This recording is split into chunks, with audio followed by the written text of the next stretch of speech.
Hi అండి, welcome to my channel Teja square. ఈరోజు నేను మీకు ఇంట్లోనే ఈజీగా నెయ్యి ఎలా తయారు చేయాలో చూపించబోతున్నాను. ఆల్మోస్ట్ ఈ ప్రాసెస్ అందరికీ తెలిసే ఉంటుంది, కాకపోతే నేను ఎలా చేస్తానో మీకు చూపించబోతున్నాను. దీనికోసం నేను ఒక వారం నుండి ఓన్లీ పెరుగు మీద మీగడ మాత్రమే తీసి పెట్టుకుంటానండి. నేను ఇలా ఒక వారం నుంచి తీసి పెట్టుకున్నదంతా ఒక మిక్సీ జార్లో వేసి వాటర్ ఏమీ యాడ్ చేయకుండా ఫస్ట్ బ్లెండ్ చేస్తానండి. దాని తర్వాత కొంచెం వాటర్ యాడ్ చేసి మళ్ళీ బ్లెండ్ చేసుకుంటాను.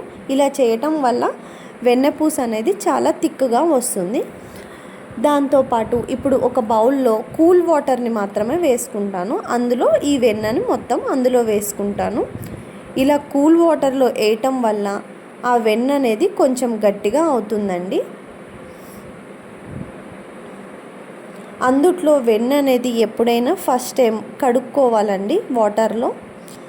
ఎందుకంటే మనం 1 వీక్ నుంచి స్టోర్ చేసుకుంటాం కదండి, పుల్లటి వాసన ఏమీ రాకుండా ఉండటం కోసం ఇలా కడుక్కుంటాము.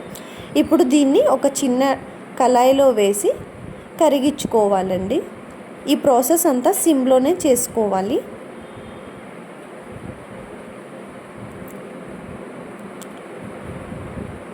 నేను తీసుకున్న క్వాంటిటీకి నాకు ఒక 100 ml వరకు నెయ్యి వచ్చిందండి. ఇలా కలుపుతూ చేయటం వల్ల నెయ్యి అనేది అడుగంటదండి. నాకైతే ఈ ప్రాసెస్ మొత్తం 10 to 15 minutes పట్టింది.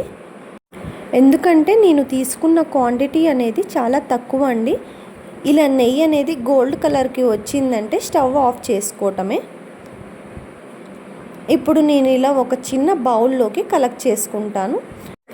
అసలైన విషయం చెప్పటం మర్చిపోయానండి. ఇలా మజ్జిగ తీసుకున్నాక ఆ మజ్జిగని మీరేం చేస్తారండి? నేనైతే ఆ మజ్జిగని కూడా వేస్ట్ చేయకుండా దాంతో పన్నీర్ చేస్తాను. అది నేను ఎలా చేస్తాను అనేది నెక్స్ట్ వీడియోలో చెప్తాను. ఎంతైనా ఇంట్లో చేసిన నెయ్యి అంటే చాలా టేస్టీగా ఉంటుంది కదండి. నేను చేసిన నెయ్యి అనేది ఇలా వచ్చిందండి. మీకు గనక నా వీడియోస్ నచ్చినట్టయితే ప్లీజ్ అండి సబ్స్క్రైబ్ చేసుకోండి. Thank you for watching. Next వీడియోలో మళ్ళీ కలుద్దాం.